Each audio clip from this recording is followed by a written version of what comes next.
আসসালামু আলাইকুম। ঈদ মোবারক। পেঁয়াজ বেরেস্তা কিভাবে বানাবেন?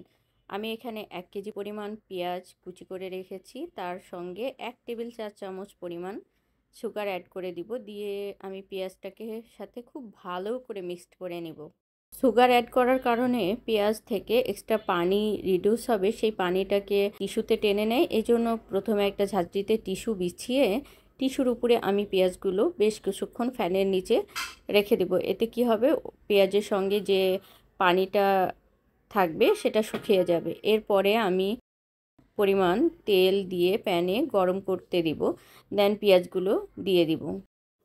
পেঁয়াজটা যখন তেলের মধ্যে ছাড়বো, তেলের হিটটা এমন থাকবে যেন খুব বেশি গরম, ফুটন্ত গরমও না, আবার খুব বেশি ঠান্ডাও না, মিডিয়াম আছে থাকা অবস্থায় আমি পেঁয়াজগুলি দিয়ে একটু হালকা করে নেড়ে দিব। খুব বেশি একেবারে নাড়াচাড়া করব না। আর এই পেঁয়াজ বেরেস্তাটা করার জন্য আমি একেবারে দেশি পেঁয়াজটা ইউজ করেছি এবং মাঝারি সাইজের পেঁয়াজগুলি মোটামুটি এক সাইজের নেওয়ার চেষ্টা করবেন। এতে করে কি হবে, পেঁয়াজের কাটিং সাইজটা একই রকম থাকবে। না হলে মোটা চিকন হয়ে গেলে এতে কোনোটা ভাজা হবে, হয়তো কোনোটা কাঁচা থেকে যাবে। এই জন্য কাটার সাইজ সবগুলি এক সাইজের করার চেষ্টা করবেন।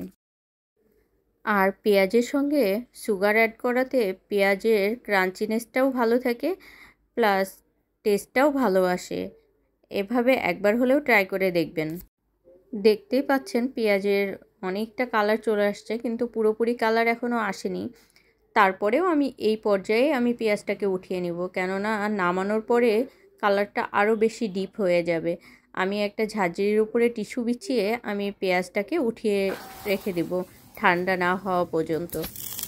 দেখতে পাচ্ছেন আমার পেঁয়াজ বেরেস্তাটা ভাজার আধা ঘন্টা পরেও কতটা ক্রাঞ্চি হয়ে আছে। আমি পুরোপুরি ঠান্ডা হয়ে গেলে এটা কাচের জারে স্টোর করব। আপনারা এটা কাচের জারে রাখার চেষ্টা করবেন, তাহলে দীর্ঘদিন মচমচা থাকবে। আর এভাবে কাচের জারে আপনারা 1 মাস পর্যন্ত স্টোর করতে পারবেন।